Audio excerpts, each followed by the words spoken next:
Hi mga Mima! Ayan, nasa airport nga pala tayo July 5, 2024 at pupunta tayo sa India.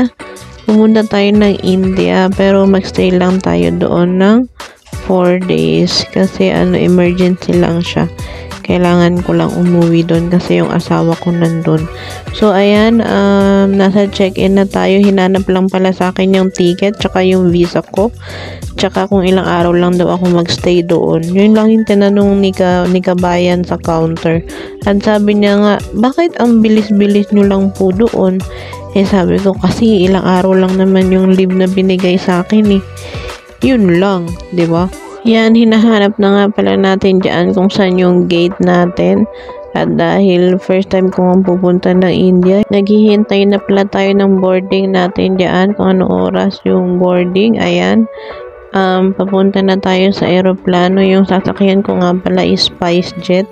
Binook lang yan nung friend nung asawa ko sa Make My Trip website. So, ayan, nakisuyo lang ako actually dun sa katabi ko na Indian na mag-video.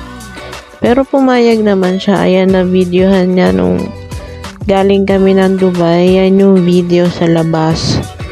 Yan, kung makikita nyo, diba, puro parang hindi naman siya disyerto, pero may mga bahay din naman sa baba. Ayan, tingnan nyo na lang po. Ayan, nasa ulap na tayo. Nasa ulap na tayo ng Kalawakan, Charis. Nasa ulap na tayo. Ayan, SpiceJet, kung makita nyo, yan yung pakpak ng eroplano.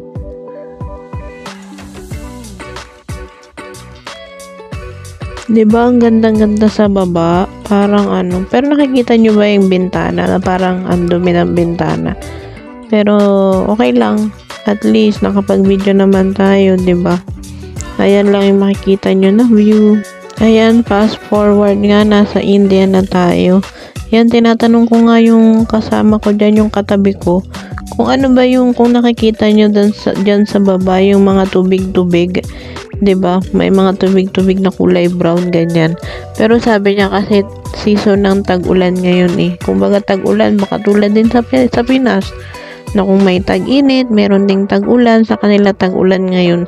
Kaya nga nung bago kami makarating, nasa taas pa kami. Sabi yung piloto nag-announce siya na makaka-experience daw ng turbulence. Yung meaning yung parang pag-uga ng ng eroplano, ng plane, 'di ba? Yung parang feeling mo parang nasa slide ka, ganun. Parang nung feeling ko nung nag-turbulence, putik na yan. Sabi ko dun sa katabi ko, para akong nag-i-slide nahihilo ko. Pero okay lang naman, slight lang din naman. Sabi niya, ganun kasi talaga pag pag yung masama kasi yung panahon nun eh, parang uulan siya, ganun, tas ang daming ulap, ganyan.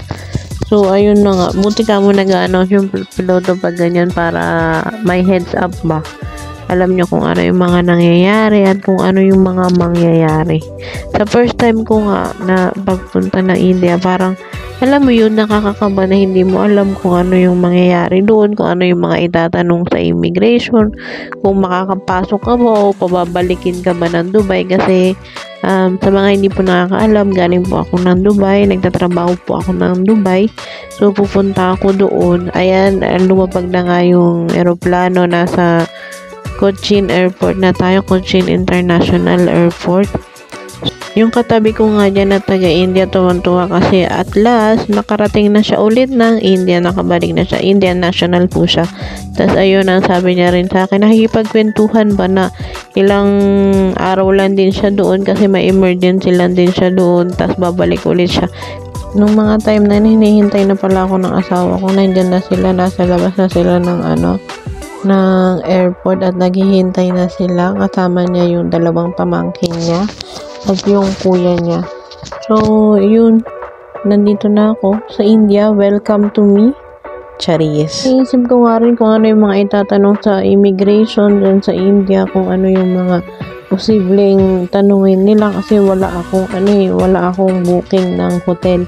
Kasi doon ako magstay syempre sa bahay ng asawa ko.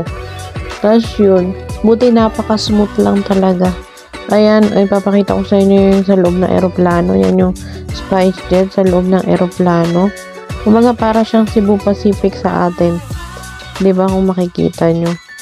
Yan, tuwan-tuwa sila. Nandyan na sila. Nakarating na sila ng India. Ayan, nasa loob na tayo ng airport. At may binigay lang sa akin na papel dyan. Kumbaga, pifill upan ko yun kasi foreign national ako. So, kailangan kong i-fill upan yun at i-present sa immigration. Na kung sino yung mag-i-interview. Pero para sa akin, napaka-smooth lang talaga. Hiningi lang naman yung passport, yung visa. Fast forward nga tayo. Ayan, nasa bahay na tayo ng aking asawa. At yan yung nanay niya. Tapos yung mga auntie niya. Kasi hindi kami kinasal sa India. Kinasal kami sa Dubai. Kaya ayan, may pa-welcome sa amin. May pa-cake. Tapos yung may ewan ko kung ano yun, ritual pa tawag dun. Na yung papapasukin ako sa loob. Tapos merong may binigay sa akin. Tapos yan naman, sinubuan ako ng gatas ng nanay niya. Pero sabi nila parang pag-welcome daw sa akin kasi 'di ba ibang nationality nga ako. So yun, parang wini-welcome nila ako na as a part of the family na ganyan. Thank you po. Thank you po sa lahat-lahat. Yun lang. Salamat. Thank you po sa pagtanggap.